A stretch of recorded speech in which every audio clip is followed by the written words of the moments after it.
Okay, thank you very much.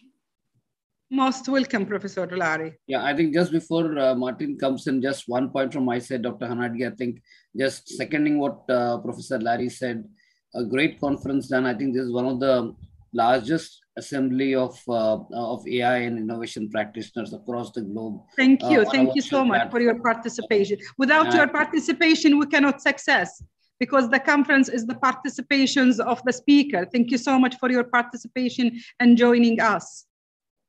Thank you. Thank you. We can leave the session right now. Yes, you can leave the sessions. Dr. Martina, hi, how are you? I'm fine. Thank you, Dr. Hanadi. You are my partner, huh? You are my partner. Yes, I am. You are the partner of Ecosystem Consultant. Yes, I was there last year as well. And I remember Mr. Lawrence. So yes, nice go to ahead. meet you. No, thank you. Go ahead, Dr. Martina, and call your speaker. All I thinking board. I will. Just one question beforehand, because I see that I have 4 speakers or 5, because I had one Satnam Hassim. Could you unmute? Dr. Martina, you have 4 speakers, but Mr. Andre will have only 20 minutes, because Mr. Andre, it is the representative of the Science Park through the Europe. Perfect. We inviting the president of the associations of the Science Park in Europe, and it should be the president with us. Okay. But the presidents have some commitment. Then they recommend Mr. Martina to getting 20 minutes instead of the Europe, to be representative for the Europe. That's good to know. That's good to know. So I will take care of that as well. So I'll keep that in mind. So thank you very much, Dr. Hanadi, and my compliments to you for organizing this wonderful event where we actually have what you truly says is that we have practitioners. So not theorists, but of course, as entrepreneurs who put theory or innovation into practice, building businesses out of it. We're going to talk with lots of people from different countries and cultures, which is fantastic. Today we start with Dr. Majdi Hassan. I hope I pronounced it correctly, from Tunisia. And then we will continue with Øystein Bredal Thorsen from Norway. And then for 20 minutes for Mr. André Domen from Germany, Heidelberg, next to the country of Netherlands, where I'm coming from Amsterdam. And we will finish off with Igor Ovcharenko from Ukraine. So I would like to start with Dr. Majdi Hassan, who is the Arab Institute of Business Leader and Associate Professor in Economics and Finance, but as I understood, also with a special interest in entrepreneurship. And I'm really curious to hear what you do and how you put entrepreneurship into practice. So please, the floor is yours, Dr. Majdi. Thank you very much for the introductions. I am Dr. Majdi Hassan. I am from the Arab Institute of Business Leaders, business think tanks in Tunisia, and also I am associate professors, and we have a lot of works in terms of entrepreneurship. We are the host of the Global Entrepreneurship in Tunisia and of a GEM also. We are the partner here in Tunisia, and we have a lot of studies about that. And I would like to share with you some of our funding and the issue that we work on. And if I can just share presentations or... Are you able to share? Is there a host that can help us? Or do I need to do something? No. I think so. Yeah, I can do it. Oh. Okay. Yep, we can see your screen. Okay. So before you start, if it's about 10 minutes, so about 8 minutes, I will tell you 2 minutes. So I will break in, say 2 minutes, so you know, okay? So don't. I will just, I think there are a lot of things that are discussed during the conference, and I just like to focus my interventions to 3 points. The first one is the importance of assistance in technical assistance and also management assistance in terms of entrepreneurship ecosystems, the platform economies, and also the importance of the exit strategies. The problem is what we found in Tunisia, and I think also in other countries, especially in the regions, that we have a lot of project, of programs, just, and we have an incubator, we have all of that, just to helping entrepreneurs and to create their startup, to create their projects. But after the implementations, there are a lot of problem in terms of how to assist them in terms of management, in terms of access to market, especially access to market, because there are a lot of project tools to facilitate the access to finance, but the access to market and also technical assistance in terms of management, because a lot of them, they have after problems how they can manage correctly their project, and they are a lot of initiative. For example, in Tunisia, they work on. They are some of them funded by international organizations or international funders, but they are no coordinations, and also they are no specializations in term of that. And we found that they need not just 2 years of assistance, but they need a minimum of 5 years, because we have to just to helping them during the two first year, just to stabilize the companies, and after that helping also in term how helping them in term of to prepare their growth. And all this mechanism of technical assistance, and also to have also this managerial assistance is very important, and all the focus is in the prior phase of creations and not after that. And I think there are a lot of things that they can be done in this point. And now we have studies, for example, to make the assessments of all the service and all the initiative, for example, in Tunisia, to helping entrepreneurs and during this period of after the creations. And a lot of them, we found that they are problem and of managerial skills. And we found that especially we have the big studies, we have done it with World Bank and the FDP about that. And for example, we see for the small companies, after the COVID crisis, and after a lot of them, like, okay, they have problem of finance, but a lot of them, they don't react correctly because they don't have this the skills and the managerial skills inside the companies. And the importance of the assistance is very important in country like Tunisia, for example. All this assistance before it's funded by project, but after, when we leave them alone, they collapse, and they have a lot of problems. Second thing that they have to focus on and work on now, it's platform economy. And what we found, for example, is I am also independent board member in many investment funds, and in many of them, all the startups and that they present their business models, they are in the platform economy.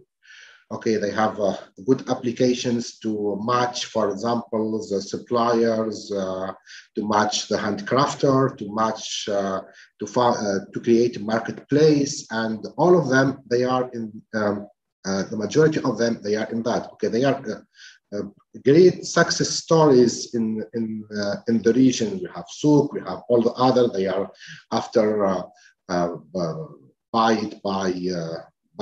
big companies. But when we focus in the point is to have innovations, for example, in more technical sectors, for example, in textile, in industry, in health, in pharmaceutical, in chemical, and they are. I think we have to focus more in this kind of innovations. And this is one of our recommendations is, okay, now there are huge demands also in platform economy, but we don't have to forget innovations as in technology. And I think this is a point that we have to also to focus on, and also there are many recommendations in terms of public policy to fix this point. The third point that I like to discuss is the exit strategy. The problems of all of many of the startups is and of the investment funds, when they see and why they invest or not, is they see the exit strategy. What will be the exit strategy? That will be listed companies after that. That will be okay. They will be sell their participations to another fund to helping them in the growth, or that will be just this idea that will be, and these startups that will be also buy by big companies or groups. And they are some good example in that. And the entrepreneur, they can have a good plus values, and also the investors. And I think there are a lot of problem in that. That will be, for example, there are no incentive for established groups and companies in Tunisia, and I think in the region also there is the same problems to have a market of the exit markets. And I think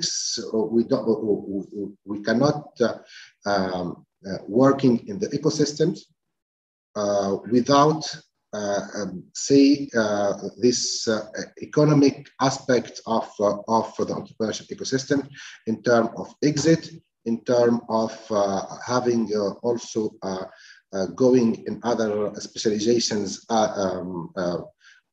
as, for example, innovation, and not only in platform economies, and also technical assistance and managerial ones. And we have now studies about each, and they are 3 chapters in it, each one's focusing in one point in that. Because we think that we can improve the ecosystem when we work in these constraints and in these problems. After that, the efficiency of the ecosystems will be higher. And thank you. Okay, I just wanted to say you have just a minute, but you're quite ready. So thank you very much, Majdi. Do I pronounce it right, Majdi? Yeah, that's correct. Yeah. Oh, that is correct. Thank you. Thank you very much. Just one question, and of course we have some time, I hope, at the end of the session to have some questions, even from others as well. Is that you actually specifically say that the management skills are not there, that most of them have problem with managerial skills. How do you develop that? How do you do that? We see what are the kind of problem that the entrepreneur face after that, in terms of access to market, in terms to manage their staff, and we lot many studies and surveys to understand what kind of problem they face, and especially when we see just when we have the COVID crisis. And we see, okay, we take, for example, a company, they are the same sectors, and we see, for example, in the others, they have more professional managers, and they can just find the solutions more easily because they have just expertise in that. And a lot of problems, they come because of the problem of managerial skills. Okay, thank you very much, Majdi. I will introduce the next speaker, and I think he's from Norway. And yesterday, the Dutch football team kicked out Norway, so I'm very sorry for that. But even though I hope we can work together in this presentation, Øystein Bredal Thorsten is from Norway, a partner of Growth Wheel, which is specialized in business development growth and getting from startup to scale up. So I hope Øystein Bredal Thorsen is there. I'm here. Ah, great. So nice to meet you. And I would ask you to take the floor, and we're very interested in your presentation. Please go ahead. You have 10 minutes, and if it's about 8 minutes, I will say 2 minutes more. Okay? Thank you. Okay. I'll just get on with my presentation here. So,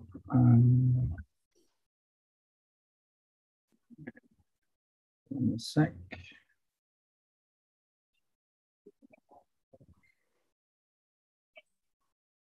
While the system is starting to operate, thank you very much for having me and listening to me. First of all, I think we lost the game on our own, but you gave us a beating, and you deserve participating in the World Cup.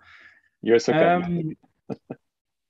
As some of you might have heard from the other presentation, my colleagues in Growth Wheel is all about helping in practical work consultants to be the best business advisor that they can be.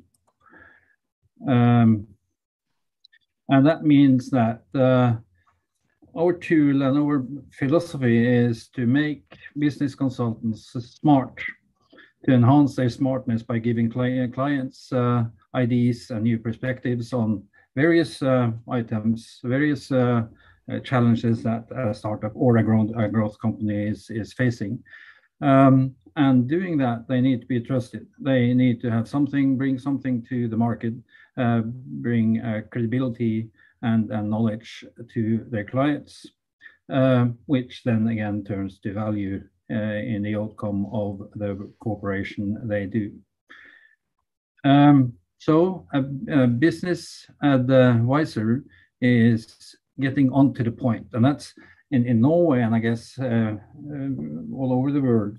It's what should I say, to provoke a bit, it's too much thinking and too much planning instead of getting to the action. So the old phrase of fail fast can be there, but business consultants from the outside is someone who makes a difference, at least in 3 ways. First of all, they see the world from the outside. We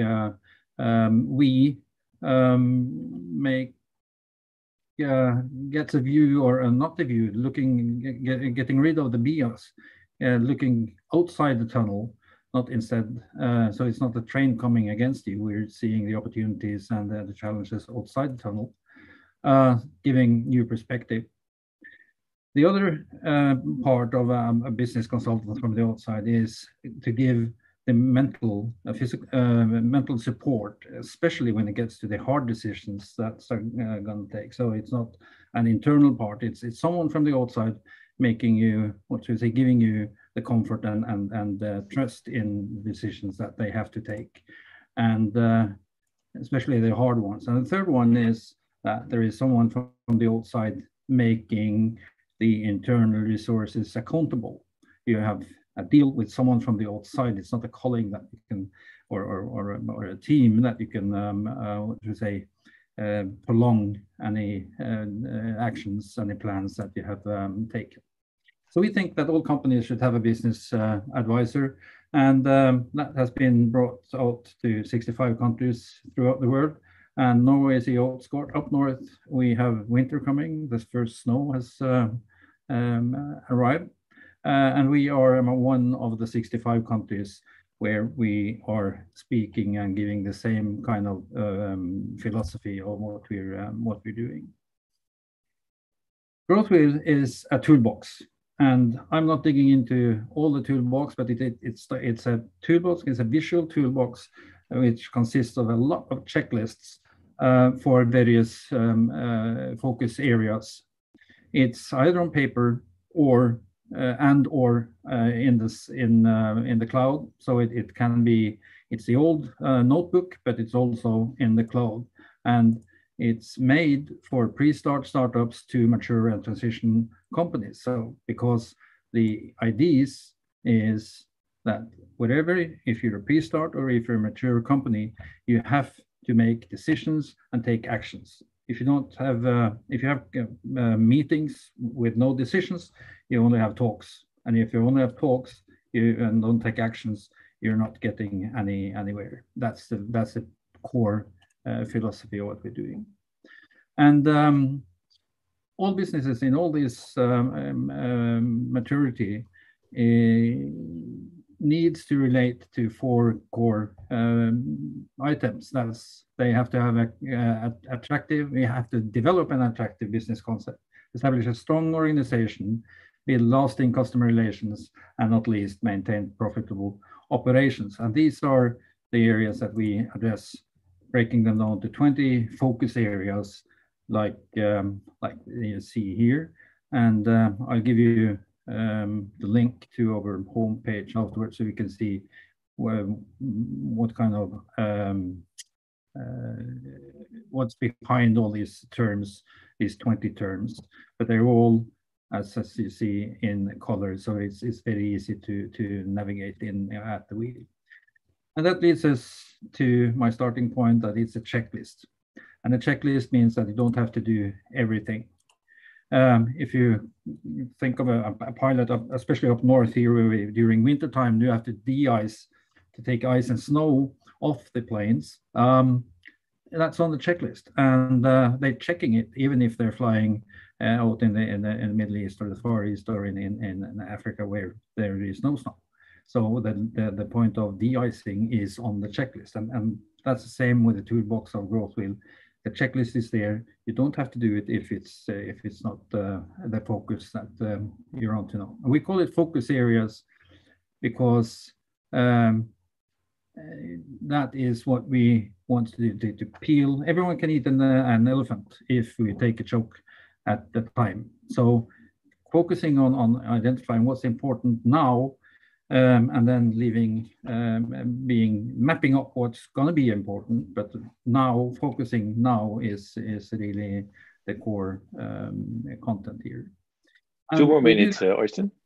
Thank you. We do that by a 360 screening, which I personally, it's a 360 screening. That's the term of it. I call it a 360 radar, since we're talking pilots. And that gives us the opportunity of getting the big pictures first, starting with the first things. And here it is. You can use this radar for three purposes. You could access your status, having a radar image of what is your status on those 20 areas that we spoke of. You can access your opportunities, and you can use the same radar for accessing the skills. So 3 in 1. How is your business going? Where are your possibilities, and what do you have to learn? And from there, we focus on these 3 or 3 others or 2 others or whatever that needs to be solved. So listening to Mark Twain's The Secret of Getting Ahead is Getting Started, growth wheel, and this 360 screening is really what it's all about from our side. And that's what we are communicating to business advisors throughout the world. Thank you. Thank you, Øystein. It's a very clear story. And as we know, every journey starts with the first step. And that's actually what you're saying. But you should have a checklist knowing what to bring, even though you don't know where you're heading to, right? Yep. Perfect. So thank you very much. Then I would like to introduce the next speaker, Mr. André Domin from Germany, the CEO of the Technology Park. And I understood that you have 20 minutes. And then again, if you have 2 minutes left, I will break in and say just 2 minutes, so you know that you can round up. So please take the floor, Mr. André Domin. Could you unmute yourself? Yes. Yeah, perfect. Sorry, I just noticed. No problem. Thank you very much, Martin, and all the others for having me and giving me the opportunity to be part of that conference and your event. And as you said, I also understood I've got 20 minutes, and please tell me when the last 2 are approaching. I would like to try to share my screen. and hopefully it works. Can you see the screen I'm displaying? Yes, we can. Yes, okay. So a warm welcome from a dark city of Heidelberg, where I'm actually situated right now. And I'm the CEO of the technology park here in Heidelberg.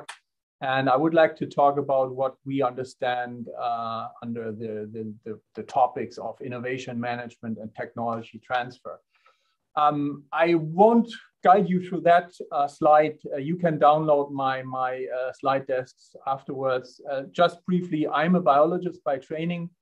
And after kind of stopping being a scientist and working on electrons transferring from one membrane to the other, I decided to work in the field of technology transfer. And I studied in Mainz, which is in West Germany, but I undertook a journey to Eastern Germany after the German reunification and stayed there for 15 years and came back to Western Germany in 2010. And since then, I'm here at the Technology Park, and I'm also chairman of the board of the Heidelberg Startup Partners Association, which is the association of tech transfer offices.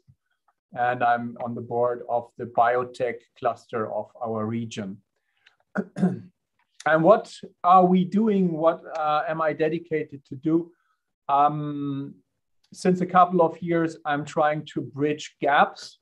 And there are some gaps between, for instance, academia and global players. And the scientist might think that he has a great and a Nobel laureate worthy solution.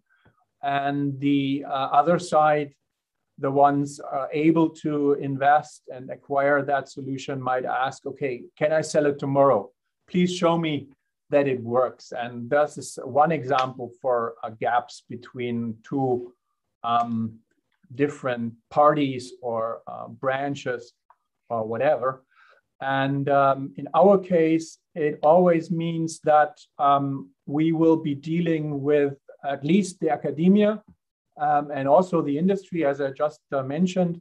But for sure, for instance, and that's typical for a technology park in Germany, we are a daughter of the city of Heidelberg and the Chamber of Industry and Commerce in our region. So we always have to think about our bosses, that is the Lord Mayor in my case, or the city council, for instance, and other public authorities. And again, in our case, and I guess in a lot of places where wealth is already on a high level, you will always have to integrate citizens and ask them for their commitment and support and understanding of, for instance, wanting to grow a tech park in a city or wanting to have an area where economic development can be happening. For instance, in our case, we will have to discuss such plans with the public. And this is an example where we are talking with the public, but also with scientists and entrepreneurs and cities, administration people, about the wish of the research institutions and the technology park to double in size during the next 30 years. And this will obviously mean that more people will be living in our city, more people will be traveling, more patients will be treated, more relatives to the patients want to see their family members, and so forth. So housing prices will rise and traffic will rise. So those are examples where you always have to discuss the pros and cons of economic development or the growth of even science and treatment of illnesses. So we are dealing with two topics in general. One is physical space, because if you want to support technology transfer, you need to have somewhere to put those startups or spin-offs. And in our case, we are focused on those gray dots. So very important for us are the life sciences, biotechnology, and pharma medicine. But also within the region, we have different branches. So chemistry is very prominent, automotive. So we also have a lot of software startups who are not selling B2B, B2C, but business to business. So industry tech is another very hot topic in our region.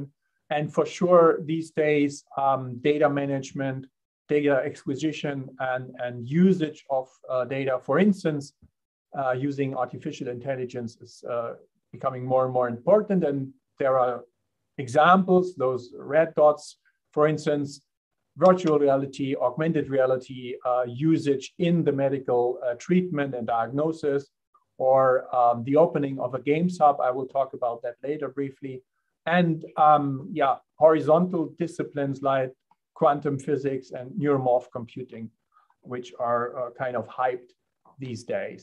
And this is what Heidelberg looks like on a sunny day from a bird's eye view. And in the middle of the picture, you see that area where the university campus is. So this is where all the natural science faculties are located, all the university clinics.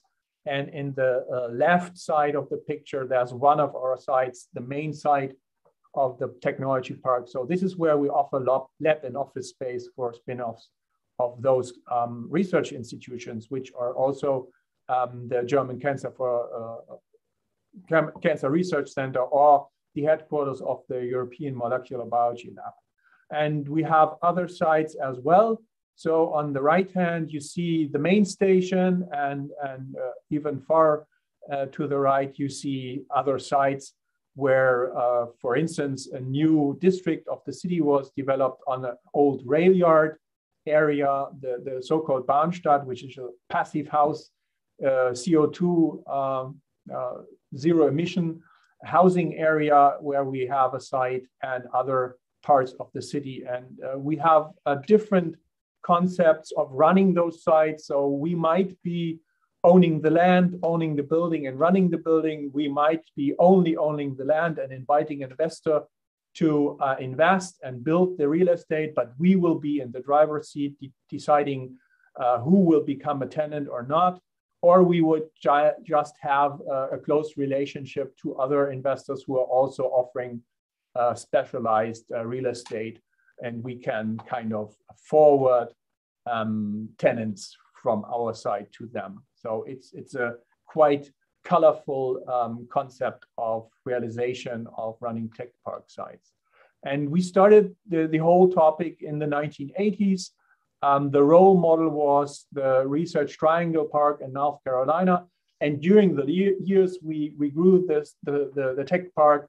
And these days, we are offering around about 90,000 square meters on 6 sites. And we are hosting above 100 companies. And we also have a network of associated members that are not tenants, but are very needed from our side or point of view for supporting our tenants. So that could be HR, legals, and stuff like that, that could become an associated member to the tech park and closely work with our tenants.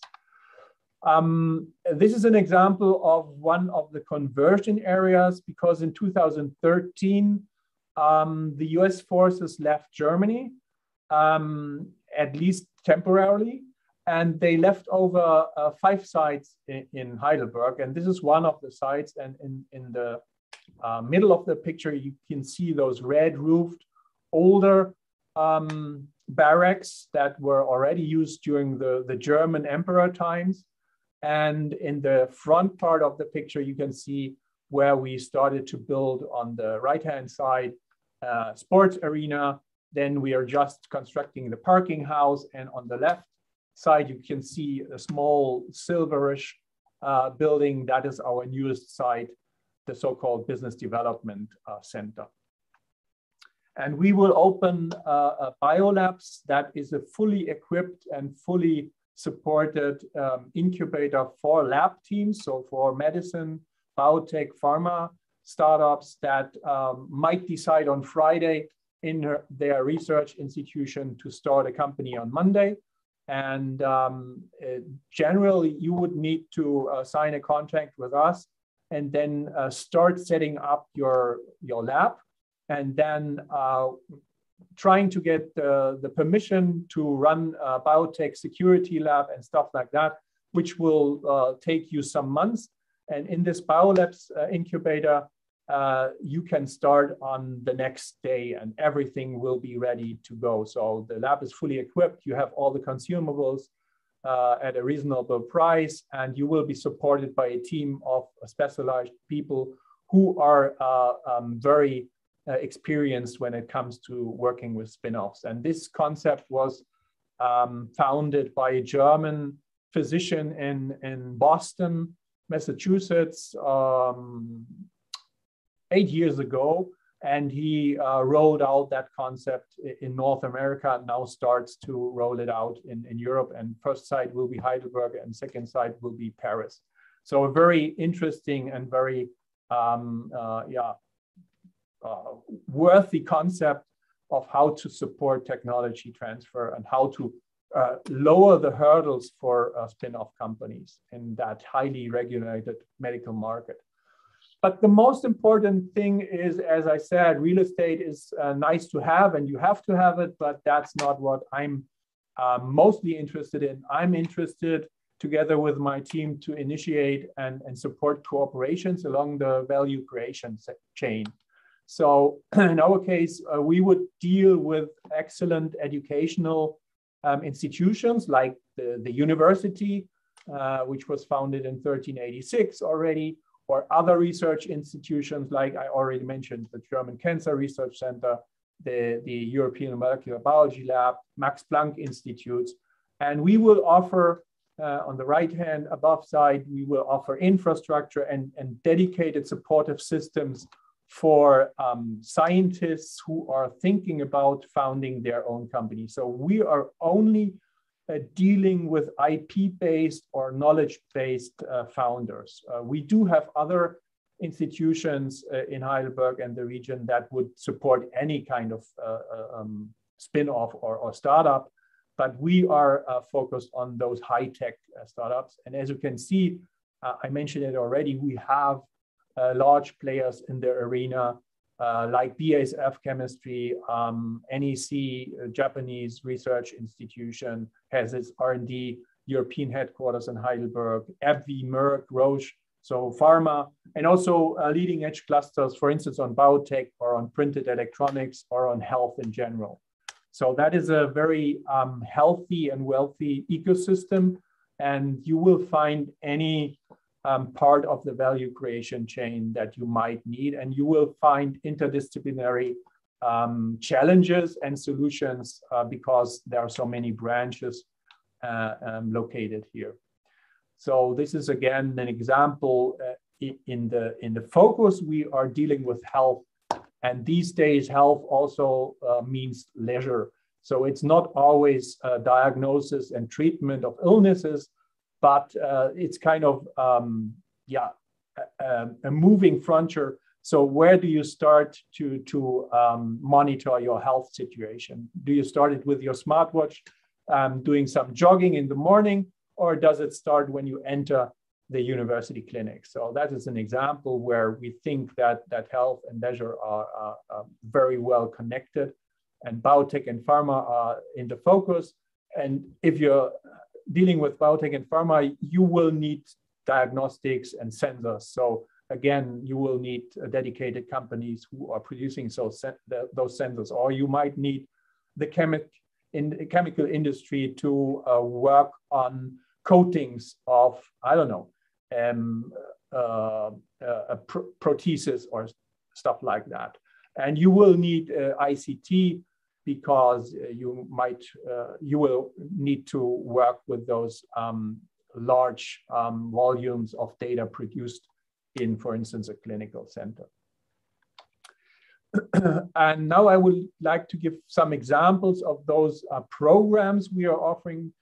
So for instance, we are running a life science accelerator together with other partners in the region, where we guide the teams during 12 months, so 1 year, and evaluate their idea and support their business planning, and then focus on the best looking business case and present them to investors in the end.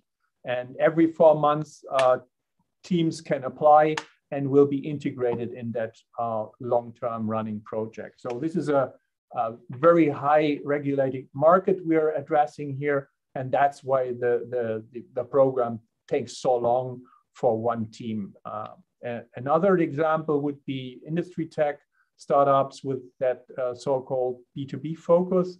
And again, we're a consortium of partners offering that program. And here the programs might be only 1 week or up to 6 weeks. So if you're dealing with IT and software, you are very fast, or you can be very fast, and you need to be very fast to evaluate if the business case is valid and if you can find some customers and sell the products very fastly to the market. So this is why we had more teams than in the Life Science Accelerator, for instance. And then we have programs who are dedicated to AI solutions, artificial intelligence, again, run with a consortium of partners. And there we are screening the universities and research institutions in the state of Baden-Württemberg for academic solutions. And we will then kind of try to find out if the idea is market fitting, and if the team that might still be a student team is willing to spin off a company or found a company.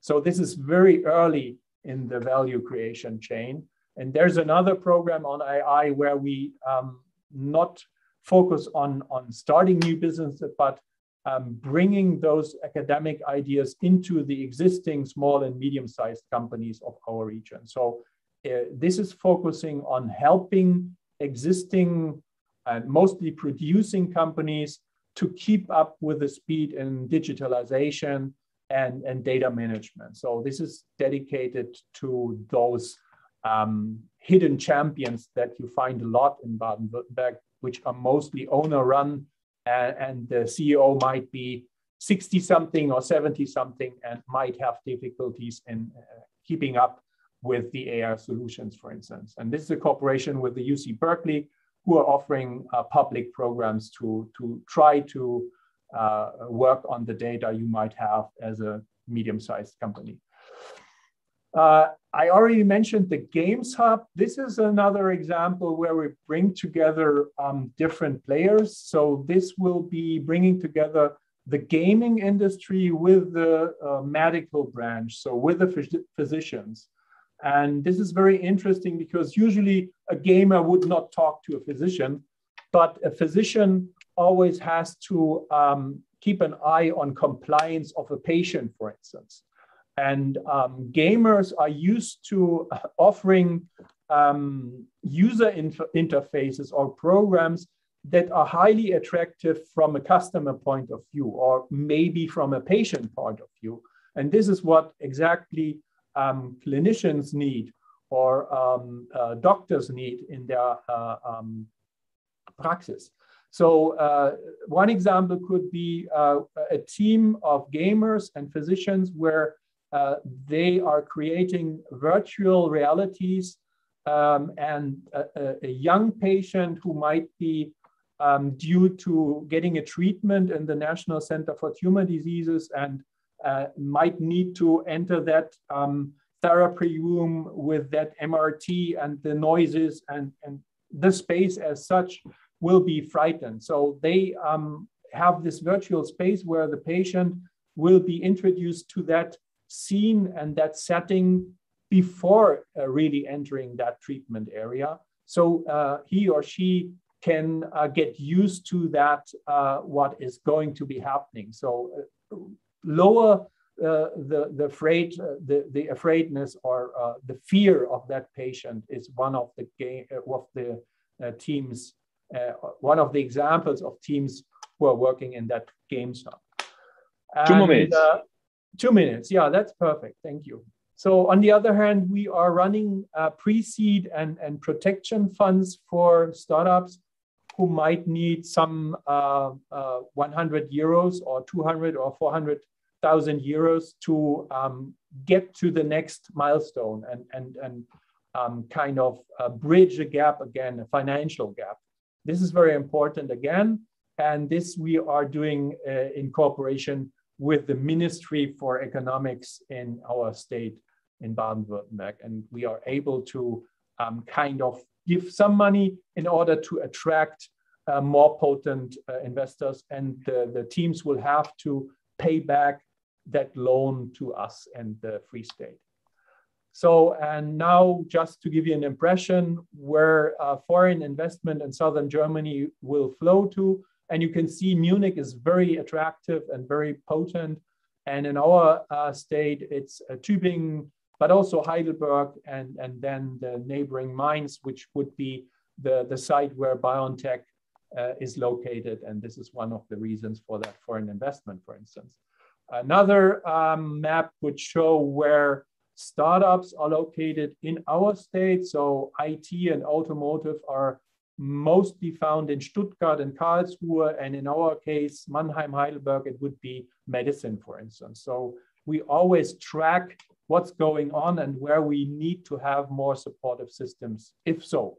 And this is another card for AI startups, again, automotive, Karlsruhe, Stuttgart, and smaller numbers for AA startups in our state, in other towns and university cities. So what are we doing? As I said, we try to fill gaps. We try to find those gaps and then decide whether or not a public company might be a solution. We then join forces with the players needed and try to bring together those actors that are along the value creation chain.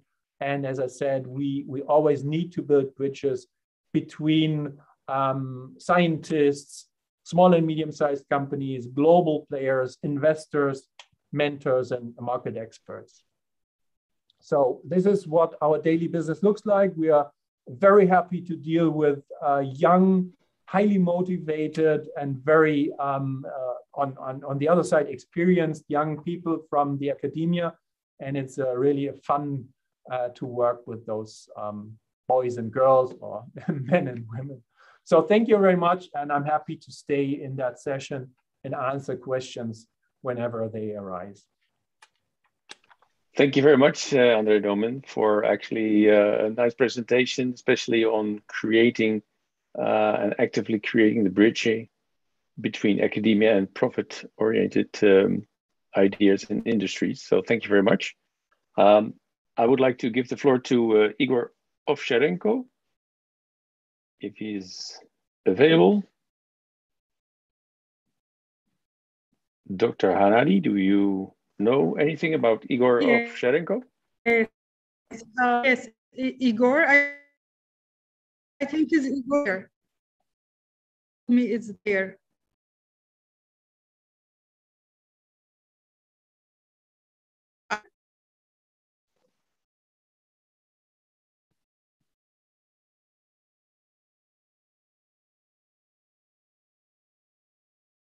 Dr. Nadi, I didn't understand. Could you repeat? Yes, it's there. It's in the room, I think.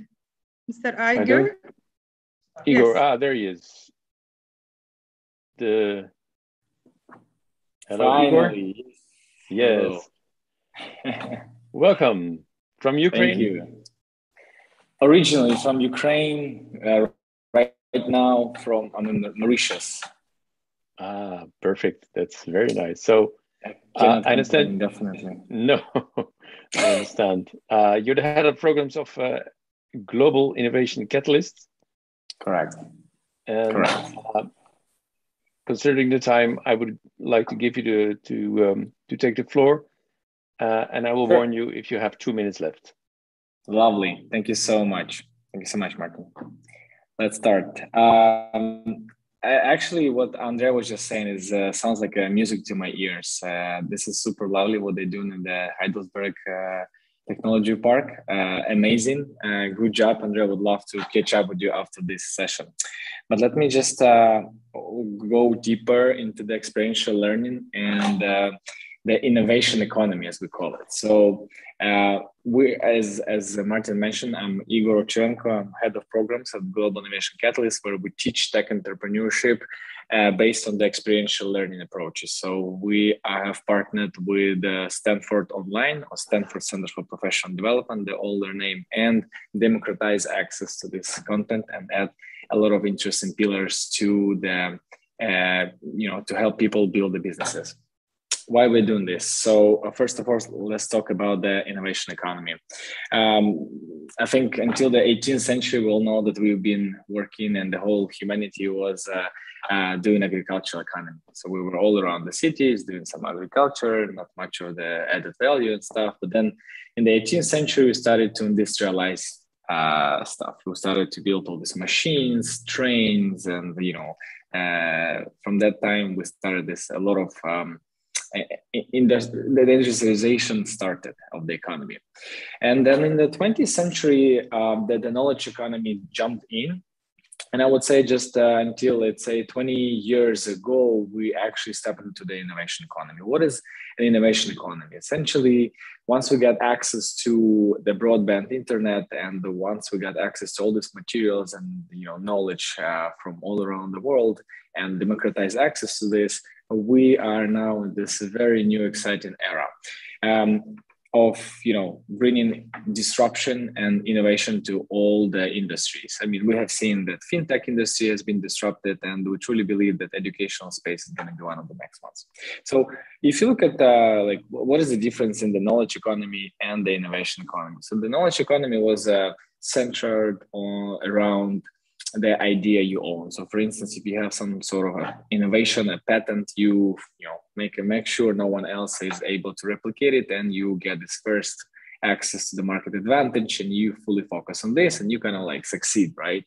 Whereas in the innovation economy, it's a bit differently. Everyone has access to knowledge. The ideas are worth nothing. The execution is the main thing.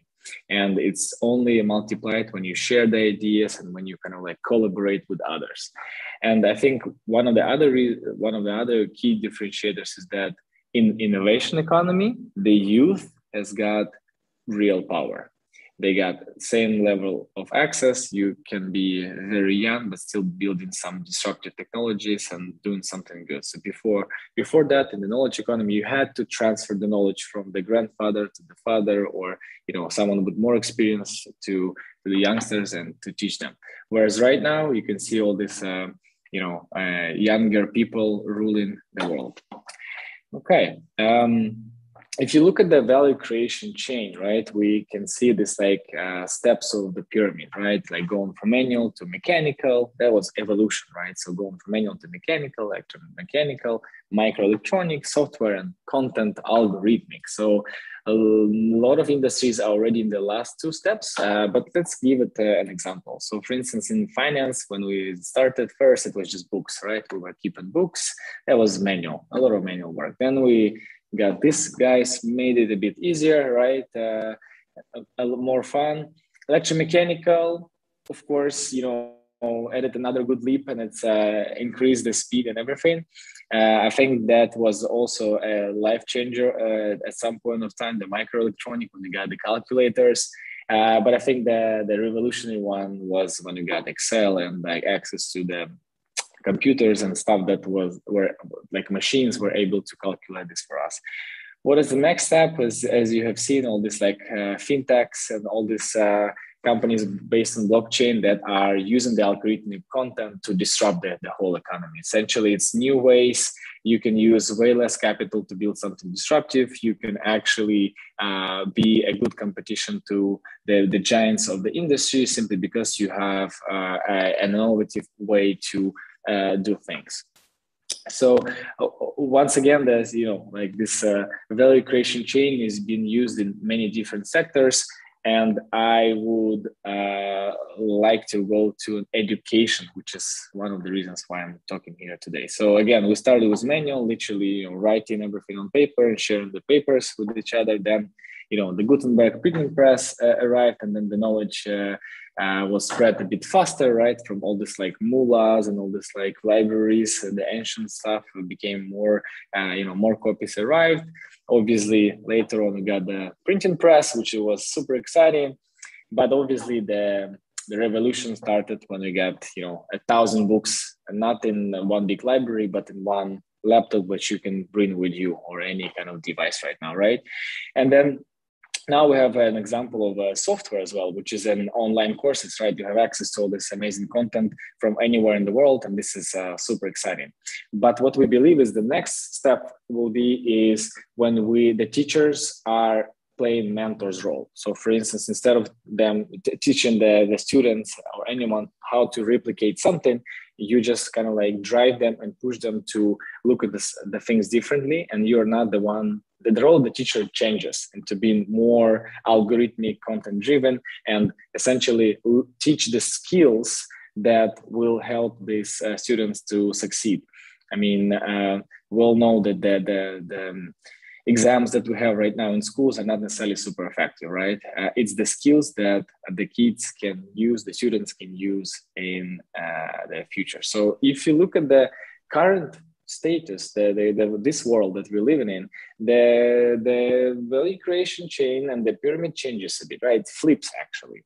So we're gonna automate most of the stuff, all this AI, robots and stuff, gonna automate all the manual, mechanical, electromechanical up to software easily, and then the software is going to be created by bots as well. So we're entering into a new era where we will have to adapt our skills to be able to deal with these robots and program them properly and control them in a way, right? So if you look at the highest value companies from 2009 and 2019, there was like more traditional businesses. Right now, it's more technological businesses, right? And this is going to be, this is going to continue. We have all this like unicorns popping up every day from many different places all over the world. And that's because of the access to the broadband and access to the knowledge, which has been helping. As well as, COVID also had some positive impact on disrupting and accelerating disruption in education. We all know how the education system adapted to the new reality, right? So I think if we continue working from homes, there will be a lot of shifts, not only in the educational spheres, but also in the spheres that are close to ours. At GAC, we have a pretty ambitious goal to build 10 million innovation jobs within 10 years. And what we are doing, we are building the jobs of future. Especially, we are trying to work on the skill set of soft skills and mindset development. The hard skills we're not necessarily that much focused on. Again, this is something that you have to start pretty early. We highly recommend, all the schools and to switch and doing the STEM and other things quite early. One of the good examples is PolyApp, the company. But what we are focusing on is the soft skills. So essentially developing the entrepreneurship mindset where you are striving for change and you are challenged enough to build a successful company. The feedback helps you to grow. So 2 more minutes. Which really be, all right, cool. So the future university should look like a tech hub. Essentially, buildings should be like a co-working space, incubator, accelerator, makerspace, microfund all together instead of having all this like different schools of engineering and business schools. So I think this is what Heidelberg is also doing. And if you look at our programs that we are running, as I said, we take the best content, one of the best content on entrepreneurship in the world from Stanford, and then we are applying this, adapting this to the realities of the emerging economies. And the philosophy of the program is the following. It's an experiment in search of the product market fit. Essentially, people are building businesses within 12 weeks. And we teach them and we are trying to ask them the better questions instead of telling them what to do. And obviously, we are fully focused on skill set development and mindset development, because not necessarily they will be succeeding and building their company after the program. So it's the idea is that we give them the right skill set to build the future companies. And I'm gonna just skip a couple of slides because we don't have enough, but we do some, it's a mix of gate checks, which is kind of like exams, not exams, but like an opportunity to get the feedback on your company from the Stanford faculty as well as investors. And we have some mentorship and a lot of experiential learning, a lot of exercises, a lot of workshops. And I will just leave you with this quote. I have 5 seconds. The best way to predict future is to create it, by Peter Drucker. We truly believe in that, and we are actually doing this. Thank you so much for the attention. Happy to answer any questions later on. Well, thank you, Igor, for a nice presentation. And youth is power. That's actually the first thing I wrote down, and it's I think you're completely right, especially with the techniques and the things that are going on. Is there any question maybe from someone? I just give you the opportunity. No time, Dr. Martina, for the questions. As you know, the protocol of our conference is no Q&A except the open discussion between the speaker itself. And I think the remaining time is 2 hours to hand over for Professor Beverly to start the next sessions, if possible. Still, you have 2 minutes, but I don't know. Thank you so much. You can at this time thanks all the speakers for their presentations. Thank you. And their participation. Mr. Andre, thank you so much for your nice presentation. And also Mr. Igor and Dr. Martina for running, and Dr. Majdi and Pradil, if I pronunciate it correct, for your participations in our conference. Looking forward to joining us also tomorrow and till end of the conference also today. Thank you so much for all.